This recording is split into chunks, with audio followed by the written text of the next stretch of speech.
We're happy to report that we will have play here in a very short while. In fact, at 1/4 the hour, umpires have decided that things are in order, and there are the revised playing conditions. Overs reduced to 49 per side. Now, I don't know what difference an over per side will make to the match itself, but that's what they've decided.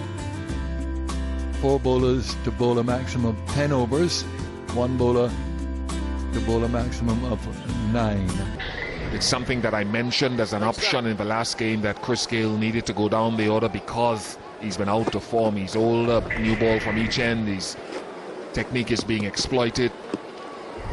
And with Johnson Charles, it offers this partnership the opportunity, 2 younger, more mobile men, to be able to rotate strike. But it won't be easy against Mohamed Irfan. You win this match today, you ensure you cannot lose the series. This is an absolutely vital match. Now to Devon Smith.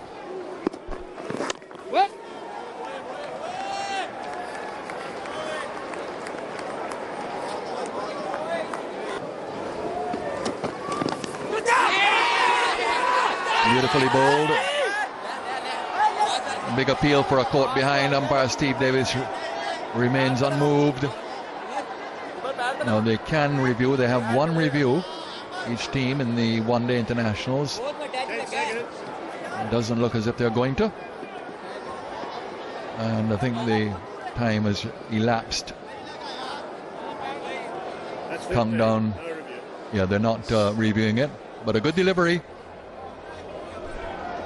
They weren't absolutely sure. I think Umar Akmal was asking if it hit the trousers. He was asking one of his teammates. There was a noise, a huge noise.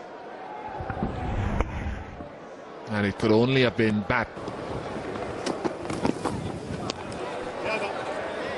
Mohamed Irfan's first over, eventful one already.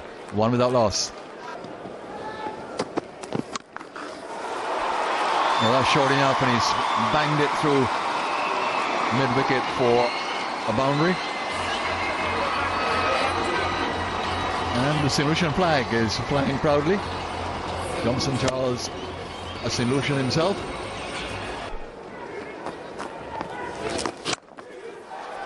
Very good shot. Gives himself room.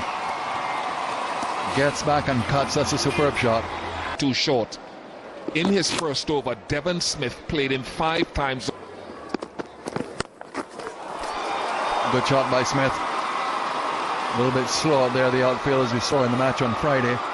Ball will just trickle across the ropes. So we've had 3 boundaries now. One that is pushed off the hip. But Smith says, even though this is higher, it's a genuine short delivery. I'll play the pull shot.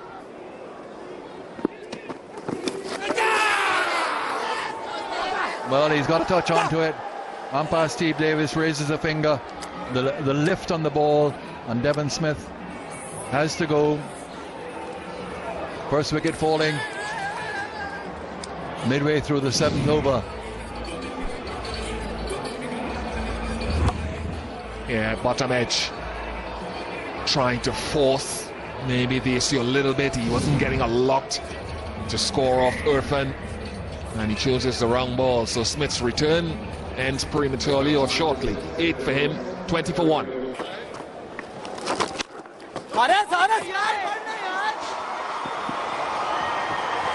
won't get to the boundary. In fact, it just will. Who's he cheering for? Should have gone for a full-blown dive here. Error in judgment, and yes, it clearly took the other fielders by surprise. Making room and going over the top. See a lot of that from Johnson Charles. Not someone who likes to be restrained. Quite used to taking such risks, and is looking to take the attack to her face, which is not.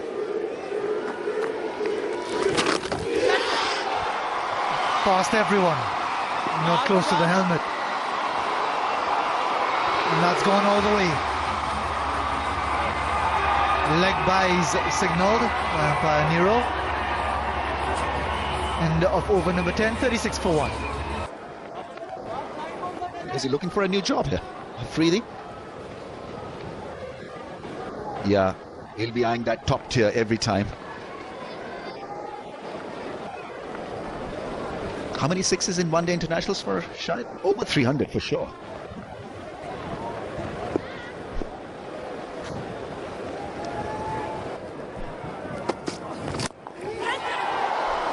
Sliced away, but in the gap, and that's gone away as well. Not at all convincing, but it's still 4. A positive shot. The intention was to put it over cover, so that boundary would mean a little bit of extra pressure on Pakistan. And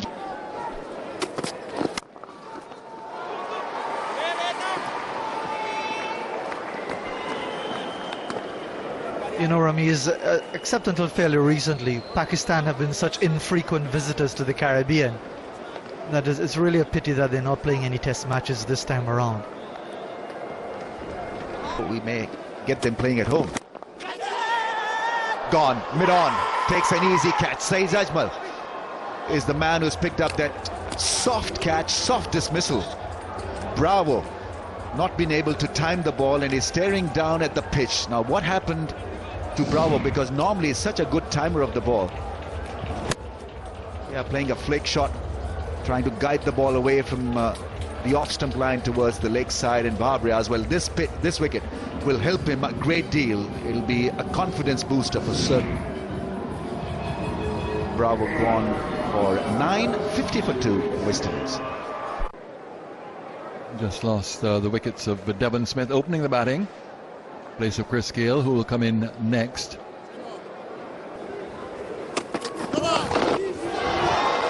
No ball and well put away by Charles. So there'll be a free hit as well. This was a no ball or not. This is the way he's been playing.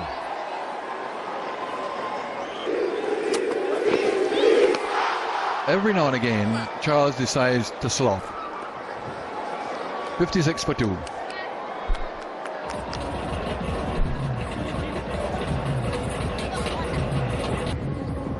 Dropped to the side. Here's that slog. Now, there was a reason for it, in that it was a free hit. Just to see that so often when a free hit comes along. A little bit of chirping going on. Oh, magnificent. Just eased on it. Johnson Charles. Get forward when it's right up. There's a good timer of the ball, so once he gets that bat on it, nice high left elbow, a weight goal. Darren Bravo.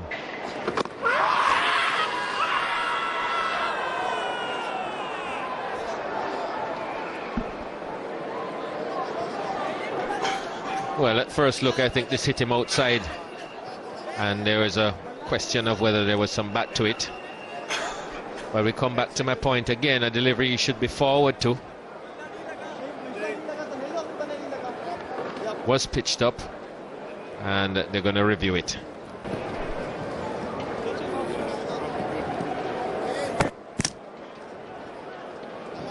Well outside off stump.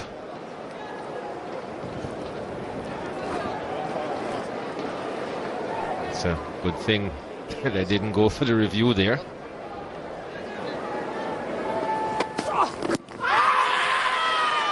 Well, no question about that one now. He went right across it. No point of reviewing that. Johnson Charles looks up at his partner. I think Marlon Samuels will say that's pretty plumb. But on this was like the man fixing the pipe. Right in front. No question about that. Maybe he should have been forward to that as well. Anyway, 32 for Johnson Charles, and the West Indies now 63 for 3. West Indies batting continues to prove its fallibility. Chris Gayle struggled for runs at the top of the order, down to number 5. Englishman. Just short. Looked as if he had the catch, goes for 4. But Gayle gets his first run very, very streakily. Went straight in and straight through. Gale caught on the crease. Gets 4. Superb again. We've seen one from Samuel straighter than that before. He's Raja and Ian Bishop.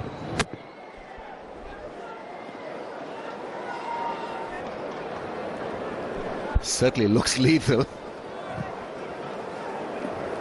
Not as lethal as this stuff, though. We'll go and check on them at the end of the day, and depending on how stable they are walking out of the ground, we'll find out what it was.